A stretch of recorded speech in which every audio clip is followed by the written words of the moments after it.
네, 오늘은 하나님께 다 털어놓으라, 하나님께 다 털어놓으라 라는 제목으로 하나님 말씀 증거하도록 하겠습니다. 시편은 전체가 150편으로 되어 있는데 시편 가운데 가장 슬픈 시편 한 편을 고르라 그러면 오늘 시편 88편입니다. 그래서 슬픈 노래를 애가라고 부르는데 애가 중에 애가가 시편 88편입니다. 제 인생 가운데서 가장 슬플 때 읽었던 성경이 시편 88편이고 또 이 시편 88편은 정말 고통 중에 있는 사람의 부르짖음의 내용이라고 생각을 합니다. 시편을 읽어보시면 알겠지만 대개 패턴이 이렇습니다. 처음에는 고통에서 출발합니다. 막 고통 중에 있습니다. 하나님 나를 불쌍히 여겨주세요. 그러다가 마지막엔 승리로 끝납니다. 이게 일반적이에요. 그렇죠. 그러니까 기도죠. 고통으로 시작했지만 마지막에는 승리로 끝난다. 그런데 이 시편 88편만 독특합니다. 고통으로 출발해서 흑암으로 끝을 맺습니다. 고통에서 풀리는 문제가 없어요. 그냥 고통에서 고통으로 끝나버려요. 아무런 희망이 없어 보입니다. 18절을 보니까 그 맨 마지막에 뭐라고 되어 있어요? 내가 아는 자를 흑암에 두셨나이다. 히브리 원어를 보면 마지막 단어가 흑암이에요. 흑암으로 끝나버렸다. 고통으로 시작해서 흑암으로 끝난다는 것입니다. 그래서 독특한 시편입니다. 독특하고 가장 고통 중에 지어진 시편이다 이렇게 말할 수 있다는 것입니다. 표제를 보십시오. 조금 설명을 해드리겠는데 고라 자손의 찬송시 이렇게 되어 있죠. 민수기 16장을 보면은 모세의 리더십에 대해서 반항하고 대항했던 자손이 고라 자손입니다. 그래서 민수기 16장 30절 보니까 땅이 그 입을 열어 그들과 그의 집과 고라에게 속한 모든 사람과 그들의 재물을 삼키매. 이 땅이 갈라져 가지고 다 삼켜버렸다는 거예요. 그들과 그의 모든 재물이 산채로 스볼에 빠지며 그에 덮이니 그들이 회중 가운데서 망하니라. 그러니까 하나님의 리더십에 대해서 도전했다가 망한 대표적인 예, 그러면 고라 자손입니다. 고라. 그런데 이 고라 자손이 후대에 이 찬양대가 되었습니다. 그러니까 충성하니까 이렇게 저주받은 자손이 나중에는 그 역전이 가능한 하나님 앞에 잘 쓰임 받는 그런 족속이 되었다는 것입니다. 그래서 고라 자손은 한 독특해요. 그죠? 모세 시대 때는 가장 저주받은 자손. 그러다가 다윗 시대 이후에 와서는 찬양들을 섬기는 가장 또 훌륭한 하나님의 백성들이 되었다는 것입니다. 우리 인생도 마찬가지입니다. 이렇게 역전이 가능하다는 거예요. 마스길 그랬는데 이건 교훈이라는 뜻이고 에스라인 헤만 그랬는데 헤만은 이스라엘 백성들의 이름 가운데 가장 흔한 이름이랍니다. 그래서 우리 한국 사람 같은 뭐 철수와 영희, 뭐 요즘 같으면 하영이 뭐 이런 애죠. 그죠? 뭐 되게 흔하잖아요. 그죠? 하영아 그럼 뭐 한 10명은 돌아보는 것 같아요. 그죠? 뭐 그런 이름, 흔한 이름, 철수, 뭐 김철수, 안철수, 뭐 먼철수 다 있잖아요. 철수. 영어 이름도 철수잖아요. 찰스. 그죠? 뭐 이렇게 되게 많지 않습니까? 그러니까 해만이라는 사람이 굉장히 이게 흔한 이름이다. 인도자라고 말하는 것은 지휘자입니다. 이렇게 성가대 지휘하는 거. 그다음에 거기 독특하게 표현되는 게 뭐죠? 마할랏 르안노트 이렇게 돼 있죠. 마할랏 르안노트에 맞춘 노래. 그 밑에 표제에 뭐라고 되어 있습니까? 5번 병의 노래 이렇게 돼 있죠. 병의 고통 속에 지은 노래. 원래는 질병이라는 뜻입니다. 질병의 노래. 그러니까 이 노래 자체가 어떤 거예요? 가장 심한 고통의 체험 중에 지어진 시편. 마음이 아프면 몸도 아파지는 거 아십니까? 마음이 굉장히 아팠는가 봐요. 그래서 몸도 아프고 온통 상처 투성인 사람이 부르짖는 기도입니다. 그러니까 여러분도 고난 가운데 가장 기쁠 때 이 시편 88편 읽고 또 읽고 한번 외워보십시오. 그럼 이것이 우리의 마음 가운데 어떤 위로가 될 수 있다고 생각합니다.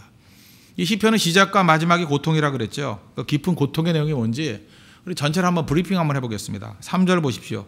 물은 나의 영혼에는 재난이 가득하며 나의 생명은 스올에 가까워 싸우니. 나의 영혼에는 재난이 가득하다. 재난이 뭐예요? 고통, 근심, 아픔 그런 것이 내 영혼에 가득 찼답니다. 그 영어 성경 NIV 같은 데 보니까 My soul is full of trouble. 트러블이에요. 트러블. 그죠? 트러블이 가득 찼답니다. Full of trouble. 그죠? 트러블이 가득 차 있다. 답답하다. 뭐 숨이 막힌다. 풀리지 않는다. 마음이 아프다. 그래서 몸도 아프다. 잠도 못 이룬다. 뭔가 시원치 않다. 눈물만 흐른다. 그게 full of trouble 아니에요. 그죠? My soul is full of trouble. 모든 트러블이 다 있다는 게 내 가슴 속에. 그래서 어떤 사람은 그러죠. 내 가슴 한번 열어보여도 주고 싶다고. 이 안에 모든 트러블이 다 있습니다. 그래서 뭐라 그래요? 나의 생명은 스올에 가까워 싸우니. 스올은 뭡니까? 이스라엘 백성들이 죽은 사람이 가는 곳 그런 곳입니다. 무덤의 무덤. 죽을 것 같다 그런 뜻이죠. 죽을 것 같다. 내가 참 죽음에 놓인 것 같다.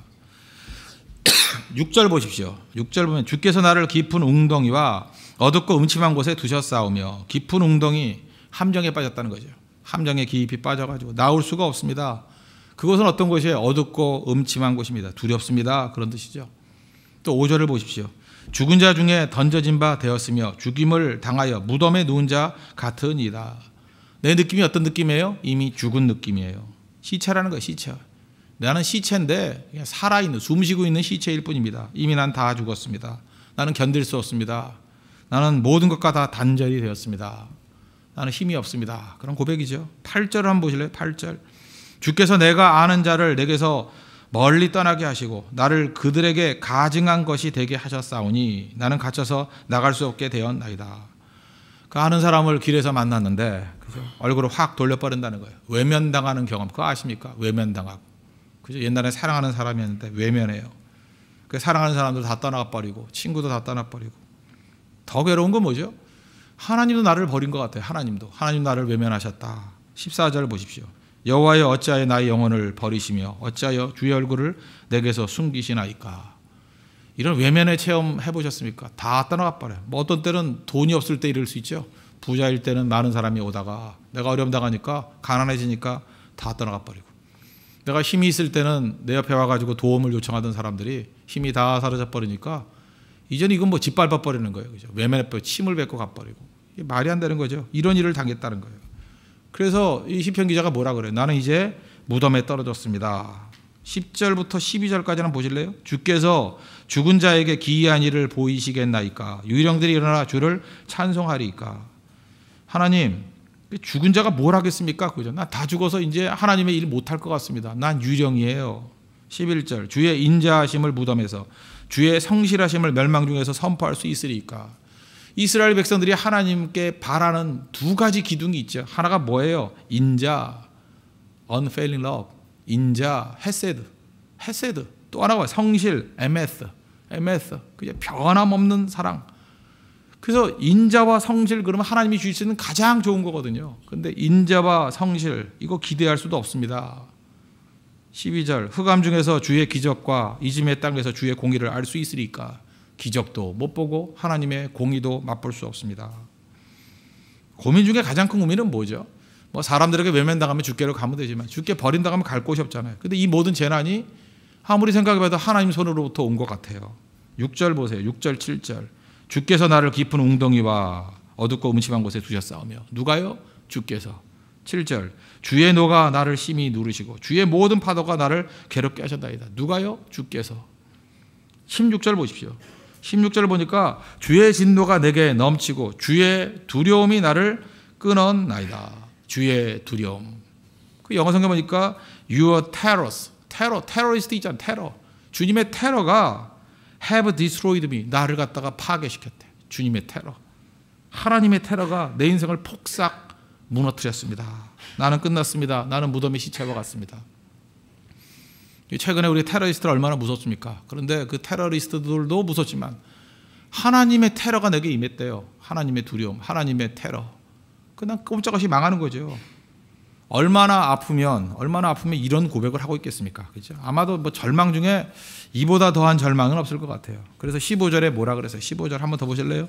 내가 어릴 적부터 고난을 당하여. 그러니까 이게 뭐 한두 해가 아니죠. 어렸을 때부터 이런 고난을 당했다. 죽게 되었사오니. 주께서 두렵게 하실 때 당황하였나이다. 요즘에 무슨 뭐 코미디 프로에서 뭐 고객님 당황하셨어요 뭐 이런 거 있죠. 정말 우리가 고난이 너무 심하면요 당황스러워요. 하나 이거 어찌 감당해야 됩니까? 당황스러워요. 당황. 이 내용이 이렇다는 거예요. 그러니까 처음부터 끝까지 다 절망입니다. 그죠? 제가 이렇게 쭉 흐름들을 놓고 보니까 절망 중에 이런 절망이 없다라는 거예요. 그러면 그 다음 얘기예요. 하나님께서 왜 이 슬픈 노래를 우리에게 주셨냐는 거예요. 시편 88편, 우리 한국 사람들은 88 올림픽 때문에 잊지도 못할 88, 그죠? 이 88편을 우리에게 왜 주셨냐는 거예요. 그거 한번 곰곰이 생각해 봐야 되지 않습니까? 왜 하나님께서 해만의 노래를 우리에게 주셨나? 이게 오늘 주제예요. 왜 하나님께서 우리에게 해만의 노래를 주셨나? 이 고통으로 시작해서 흑암으로 끝나는 노래, 절박한 노래, 왜 우리에게 주셨나? 그 존 포엘이라는 신부님인데 뭐 기독교에 관한 책도 많이 썼습니다. 이렇게 뭐 전반적으로 다 읽는 책에 뭐 믿는 사람이 다 믿는 존 포일이라는 신부는 신부예요. 신부인데 한 2, 30년 전에 쓴 것 같아요. 내가 90년대 초반에 읽었던 것 같은데 왜 나를 말하기를 두려워하는가. 다 자신에 대해서 말하는 걸 사람들이 다 두려워한다는 거예요. 자유문학사라는 그 출판사에 나왔던 책인데 옛날 책이에요. 옛날 책. 사람들이 자기 자신에 대해서 이렇게 말하지 못한다는 거예요. 다 숨기고 있고 답답하게 이렇게 가슴이 품고 있다는 거예요. 왜요? 그 좀 똑똑한 사람들은요 함부로 말 안 해요. 말을 하고 다니면 무시당하고요, 거절당하고 오해당하고 또 책임져야 되고요, 미움의 대상이 되고 싫어하고 쫓겨나고. 그래서 자기 자신에 대해서 말할 수가 없어요. 지금 막 떠들고 다니는 사람 보십시오. 지금 뭐 기성용도 보십시오. 괜히 뭐 SNS에 올려가지고 축구 쫓겨나게 되고. 그 바보들이나 그러고 있는 거야. 바보들이나. 그죠? 다 떠들면 그 다 보는 건데 지금은 문제가 없더라도 혹시 나중에 뭐 좀 잘 나가는 사람이 되면 그 반드시 문제가 된다니까요. 그죠? 5년이 지나고 10년이 지나도 글은 남아 있잖아요. 세상에 그런 바보가 있어. 그래서 그런 인터넷에 SNS에 뭐 잡다한 글들 잔뜩 올리는 애들은 일단 미래에 투자하지 마십시오. 걔는 반드시 끝난 애예요. 아시겠어요? 그럼 바보나 하는 거예요. 바보나. 그런데 그 바보 같은 짓들 하잖아요. 그러니까 이게 고백을 못 하는 거죠. 그래서 이 존 퍼웰이라는 이 교수는 시카고대 교수인데 이 사람은 시카고대 교수는 아닙니다. 내 대학을 잊어버렸어요. 예, 시카고대 교수는 아니에요. 로욜라라는 대학인 것 같아요. 내 기억에. 시카고에 로욜라라는 대학이 있는 것 같은데 로욜라 그 신부들 그 훈련하는 대학이 있는 것 같아요. 로욜라. 시카고에는 로욜라 대학. 거기서 교제의 5단계를 얘기했어요. 사람의 이게 친근한 관계는 이 5단계로 이해할 수 있다. 1단계는 인사하는 거. 그러니까 인사만 하는 관계 있죠. 뭐 굿모닝 하고 날씨 좋네요. 뭐 밥 먹었어요? 점심 먹었어요? 뭐 이런 거. 경상도 아저씨들 그런다면 뭐 가자, 뭐 먹자, 자자 뭐 그런다면서요. 예, 1단계. 아무런 친근감도 없죠. 그냥 우리 인사치레로 굿모닝 하는 거. 뭐 엘리베이터에 만나면 뭐 안녕하세요 이런 정도. 인사. 이 제일 낮은 단계의 교제고요. 그다음에 두 번째 단계의 교제는 사건이에요. 사건에 관해서 이렇게 얘기하는 거예요. 사건에 관해서. 사건에 관해서. 주일 저녁에 보잉 777 아시아나 항공기가 샌프란시스코에서 뭐 크래시 이렇게 충돌 사고를 일으켰다면서요. 뭐 이 정도 얘기하는 거. 뭐 어디 갔더니 차가 막힌다면서요. 이렇게 사건 사고 있죠. 요 정도 대화 나누는 거. 2단계. 3단계는 자기 의견이에요. 오피니언. 자기 의견을 표현하는 거예요. 자기 느낌을 자기 의견을 표현하는 거예요. 의견을. 근데 너는 그 사고에 대해서 어떻게 생각을 하니? 기장실수인 것 같니? 기체 결함인 것 같니? 아니면 샌프란시스코 공항 관제에 문제가 있다고 생각하니? 이렇게 의견을 묻는 거예요. 그래서 의견을 묻는 게 세 번째 단계. 그래서 점점 대화가 깊어지려고 그러면 전부 다 이 세 가지 정도는 해야 될 것 같아요. 인사에서 사건으로, 사건에서 의견으로. 그죠? 의견을 물으면 더 깊어지죠. 네 번째 단계는 느낌이에요. feeling, 느낌. 어떤 느낌을 받느냐. 이번에 중국 여학생 2명이 그 샌프란시스코로 영어 연수 간다 그러다가 죽었다. 그 얼마나 그 부모님들이 마음이 아프겠니? 그죠? 나도 아프다. 뭐 이런 거. 그 다음에 나도 뭐 아는 승무원들 참 많았는데 그 승무원 중에 아는 사람 중에서 어려움 당하지 않아서 또 우리 안전해서 참 얼마나 감사한지 몰라. 뭐 이렇게 느낌 얘기하는 거죠.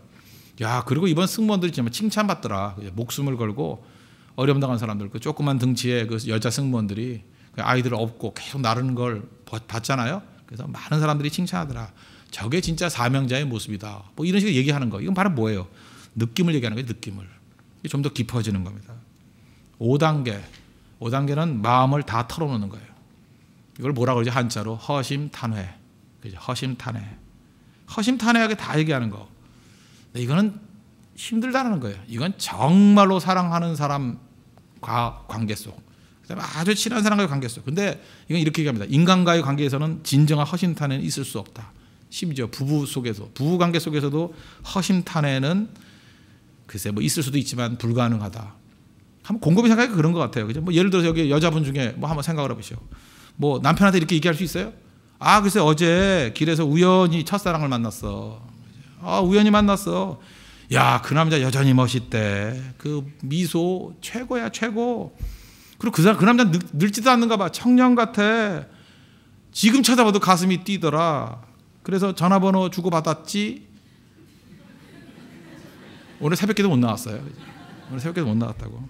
다 못 털어놔요. 그죠? 그렇겠죠. 어떻게 다 털어놓겠어요. 인간은 다 털어놓지 못한다는 것입니다. 그런데 이 털어놓는 걸 어떻게 털어놓을 수 있냐? 하나님께 털어놓을 수 있다는 거예요. 그래서 이 사람의 그 마지막 얘기는 뭐냐면 그거예요. 하나님께 털어놓을 수 있는 관계. 거기서부터 우리가 회복의 역사가 나타난다는 거예요. 한 몇 년 전에, 한 3, 4년 전인가 우리 한국에 기독교 운동 가운데 이런 운동이 있었습니다. 여러분들은 잘 모를 거예요. 근데 뭐 지역마다 꽤 그 힘을 발휘했던데 뭐 정확히 얘기는 안 해드릴게요. 야고보서 5장 16절 보면 이런 말씀이 나와요. 너희 죄를 서로 고백하며 병 낫기를 위해서 서로 기도하라. 의인의 강군이 역사하는 힘이 있느니라. 여기는 이제 좀 이게 극단적으로 이제 급진적으로 이렇게 회개 운동 벌이는 사람이거든요. 그래서 토설 운동을 벌였어요. 자기 속에 있는 죄를 다 토설하라는 거예요. 나와가지고 이렇게 나와서 토설하는 거예요. 이렇게 몇 시간 성경 공부하고 나와서 나는 마음에 이런 죄를 졌습니다 하고 다 토설하는 거예요. 이렇게 다 돌아가면서 이게 좋다고 목회자들도 많이 찾아다니고 막 이랬다는 거예요. 그러니까 뭐 나와서 이런 거죠. 나는 뭐 어떤 놈이 되게 싫었는데 막 이런 거 다 토설하고 그죠. 아 여기 온 사람 저 사람 솔직히 말해서 당신하고 친한지 알죠. 내가 당신 쫄딱 망하기를 원했어 뭐 이러고 그죠. 그다음 어떤 남자 나와가지고 내가 동남아 여행 갔다가 뭐 온통 죄를 다 짓고 왔어 뭐 이러고. 그러면 이제 문제가 해결된 줄 알았죠. 그러고 난 다음에 그걸 가슴에 품고 다들 상처를 입고 들어간 거예요. 어떤 장로님이 그런 죄를 다 토설했더니 그 다음에 대표 기도를 할 때 귀에 들어오질 않더래요. 그래서 교회 싸움 나가지고 뭐 장로가 자격이 있니 없느니 뭐 목사가 자격이 있니 없느니 분쟁과 난리가 다 벌어지더라는 거예요. 인간이 이런 죄들을 수용할 수 있다고 생각하십니까? 없어요. 그러니까 사적인 죄악들은 사적으로 해결하면 되는 거고 공적인 거는 공적으로 레벨이 있는 거거든요. 근데 이걸 극단적으로 토설 운동을 벌여가지고 해결이 되느냐? 해결이 안 됐어요. 오히려 더 교회들 다 문제가 됐고 박살이 나고 그런 일들이 벌어지게 되더라는 것입니다. 여러분도 경험해보셨죠? 사람에게 죄를 토설해가지고 해결되는 경우 있나요? 그게 빌미가 돼가지고 오히려 자기 인생에 더 화염에 쌓일 때가 더 많이 있죠. 그래서 저는 이렇게 생각합니다. 이 시편 88편을 하나님께서 우리에게 주신 목적이 뭐냐? 하나님께 털어놓는 거예요. 하나님께.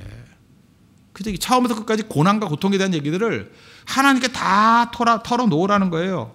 상담도 아닙니다. 자꾸 목사한테 와서 상담하려고 그러지 말고 하나님께 부르짖으라는 거예요. 혼자만 안고 있지 말고 하나님께 다 토설하는 거예요. 토설. 주님께 다 쏟아부으라는 거예요. 마태복음 11장 28절 보니까 수고하고 무거운 짐 자들아 다 내게로 오라. 내가 너희를 쉬게 하리라. 답답하죠? 사람 만나가지고 아무리 친한 친구 아니라 친한 뭐 동료 얘기해봐야 그거 해결도 되지 않을 뿐더러 문제투성이가 된다는 거예요. 그런데 묘한 건 뭐냐면 하나님께 이 문제들을 털어놓는 그 순간에 많은 사람들이 얘기를 합니다. 치유가 일어나요. 치료 현상이 나타나요. 병도 낫기 시작하고요. 회개를 통해 가지고 우리 삶이 회복되기 시작한다는 것입니다. 그래서 오늘 1절과 2절 보십시오. 이게 답이에요. 1절과 2절이 답이라고. 여호와 내 구원의 하나님이여 내가 주야로 주 앞에서 부르짖어 싸우니 나의 기도가 주 앞에 이르게 하시며 나의 부르짖음에 주의 귀를 기울여 주소서. 우리 신약에도 예수님께서 말씀하셨죠. 누구든지 주의 이름을 부르는 자는 구원을 얻으리라고. 주님 하고 불러야 된다는 거예요. 내 구원의 하나님이여 내가 주야로 밤낮으로 주님 앞에 부르짖어 싸우니 나를 도와달라고. 내 기도가 주의 앞에 이르게 해달라고. 주님 내 부르짖음에 귀를 기울여 달라고. 하나님이 들어주셔야 위로가 되고요. 하나님이 들어주셔야 우리의 치료가 나타나기 시작한다는 것입니다. 우리 문제가 많다면서요. 문제가 많다 그러는데 우리 문제 어떻게 풀어요? 뭐 자기가 열심히 뛰어다니면서 풀려고 그러잖아요. 아니에요. 많은 짐들이 있다면서요. 내가 짊어진다고 되는 게 아니에요. 주님 앞에 나와서 그 문제를 있는 그대로 다 토설하는 거예요. 토설. 하나님 내가 이렇게 고통이 있습니다. 이런 아픔이 있습니다. 이런 짐이 있습니다. 이런 죄악이 있습니다. 이런 문제가 있습니다. 그러니까 도망을 쳐도 하나님께 도망을 쳐야 돼요. 쓰러져도 하나님께 넘어져야 돼요. 아무리 어려워도요. 하나님께 부르짖는 기도의 불은 꺼서는 안 된다는 것입니다. 그러면 절망에서 구원이 있다는 거예요. 네, 구원의 하나님이요. 여러분 믿습니까? 그 구원의 하나님이 우리의 삶의 모든 것들을 치유해 주신다는 것을 믿고 하나님께만 토설하는, 주님 앞에 다 털어놓는, 그래서 새 힘을 얻고 새롭게 출발할 수 있는 믿음의 종 되기를 바랍니다. 그 다음 단계 묘한 게 뭐냐면 하나님께 이렇게 다 털어놓으면 하나님 그때부터 용기를 주셔요. 힘을 주신다고. 그죠? 모든 능력에 하나님께서 내게 힘을 주신다고요. 두려움에서 이길 수 있게 만들어요. 두려움을 극복할 수 있게 만들어 주신다는 것입니다. 저도 어려움 당할 때 보니까 무슨 느낌이 드느냐 이런 거예요. 혹시 여러분들 뭐 관심 없는 분들한테 너무 죄송하지만 요즘에 다 좋아하는 것 같은데 야구 보십니까? 야구 여자분들도 아시죠? 야구 가운데 가장 좋은 찬스라고 말하는 건 언제냐면 원아웃의 말루예요. 오히려 노아웃의 말루는 점수 잘 못 내는데 하여튼 최고의 기회라 그러면 원아웃의 말루. 원아웃의 말루에 내가 나갔어요. 내가 타자라고. 최악이 뭐죠? 더블 플레이, 병살타 치는. 제가 참 불쌍한 사람 하나를 알고 있어요. 넥센이라는 팀이 있는데 거기에 강정호라는 선수가 있습니다. 포수거든요. 야구 잘해요. 3번 타자도 하고 잘해요. 3할이에요. 홈런도 11개 쳤고 1등이 최정이라고 16개인데 11개 치고요. 타점이 2위예요. 55점. 55개의 타점이 있고 잘하는 선수예요. 근데 이 친구가 요즘에 기도 생활을 안 하는가 봐. 원아웃의 말루. 최근에 원아웃의 말루 찬스를 3번 겪었는데 3번 다 병살타 쳤어요. 그리고 자료를 보니까 금년에만 병살타를 10개를 쳤어요. 제가 이 강정호를 보면서 느낀 게 뭐냐 하면 야, 꼭 나갔다. 내가 강정호 같다. 그런 느낌. 그거 아세요? 원아웃의 말로 찬스에 나갔는데 병살타. 또 나갔는데 또 병살타. 또 나갔는데 또 병살타. 한 3번쯤 당하면 그 다음에는 무슨 마음이 들어요? 야구 그만하고 싶어요. 그죠? 또 나가면 또 병살타 치면 어떡하나. 그럼 여러분 어떻게 해야 되겠습니까? 원아웃의 말로라는 찬스가 또 왔어요. 어떡할 거예요? 그때에 하나님 앞에 나아가서 두려움이 있다 해도 망감이 교차하더라도 주님 앞에 나가서 다 토설을 하라고요. 하나님, 내가 이게 지금 도대체 병살타가 내 이름이 병자 들어간다고 이게 병살입니까? 이게 전병살입니까? 이러면 되겠습니까? 하고요. 그죠? 이게 하나님 나를 불쌍히 여겨 주세요. 한번 곰곰이 생각을 해봐요. 내가 지금 원아웃의 말루에 병살타를 3번 쳤는데 또 그 찬스가 왔어요. 그럼 내가 4번째 칠 수도 있지요. 4번째 병살타 당해서 어려움 나갈 수도 있죠. 그럼 한번 곰곰이 생각해봐요. 내가 이전까지 3번의 병살타를 친 것만 기억한다 그러면 두려움에 사로잡히겠지만 그 이전에 이 강정호 선수 홈런도 많이 치고 강정호 때문에 이겼던 게임도 되게 많아요. 아주 잘하는 선수예요. 넥센에서 잘하는 선수예요. 박병호 다음으로 중요한 선수예요. 그죠? 4번 타자 다음으로 주정한 2번째로 중요한 선수예요. 이 친구 때문에 넥센이 승승장구했던 데도 많아요. 그거를 기억한다 그러면 자기 가치 있는 선수죠. 근데 참 묘해요. 자기 때문에 이겼던 경기는 다 잊어버리고 원아웃의 말로 병살타 3번 친 거, 그게 우리를 감싼다고요. 그게 마귀의 유혹이라고. 내가 하나님 앞에 크게 쓰임받았던 그 영광을 바라보십시오. 그 낙심하지 말라고요. 그리고 또 곰곰이 한번 생각을 해봐요. 곰곰이 생각을 하라고. 사실은 내가 그 상대 투수가 볼 때는 내가 원아웃의 말로에 병살타 3번 친 선수로 보이는 게 아니고 그냥 넥센이라는 떠오르는 2위 정도 하는 팀에 3번 타자로 보이는 거라고요. 홈런도 많이 치는 선수. 그러니까 투수도 부담스럽겠죠. 근데 그걸 생각 안 하는 거예요. 그죠? 또 병살타를 치면. 이거 어리석은 거죠. 그 다음에 원아웃의 말로에 병살타를 3번 쳤다는 얘기는 무슨 얘기입니까? 유능하기 때문에 감독이 믿었다는 거 아니에요?